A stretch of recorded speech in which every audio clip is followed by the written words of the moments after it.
مرحبا، أهلا وسهلا فيكم بقناة طبخة فرح. أكلتنا لليوم هي سبانخ ورز. بس بدي منكم تشتركوا بالقناة وتفعلوا زر الإشعارات. وهلأ رح نبلش بالطبخة.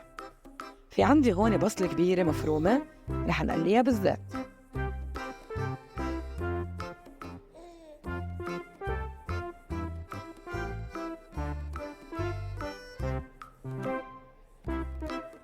من بعد ما قلينا البصلة منحط المفرومة فوق البصل، معلقة ملح صغيرة، معلقة قرفة، ومعلقة بهار حلو.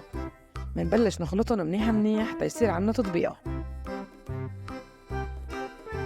وهون رح نبلش نغسل السبانخ، نغسلهم منيح منيح، وبيكون في عنا مي مغلية منسقطهم بقلب المي. إذا بدكن منحاول نشيل المي أول مرة، نرجع منسلقهم مرة تانية لحتى يصير عنا هيدا اللون. وعلى جنب بدي شيل شوية تطبيقة للزينة، والباقيين منخليهم للسبانخ.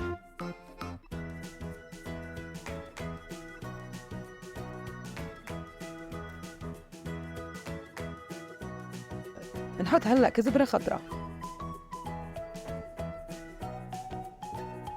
نخلطها منيح منيح،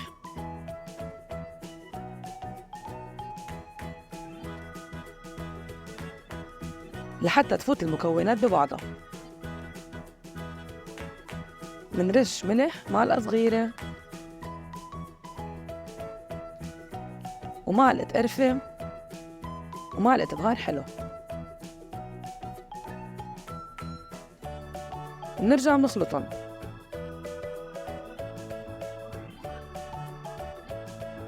منغطيها. هيك بتكون عنا الأكلة جاهزة. صحتين. ما تنسوا تشتركوا بالقناة وتفعلوا زر الإشعارات، تكتبولي تعليقات حلوة. بشوفكم فيديو جديد. باي باي.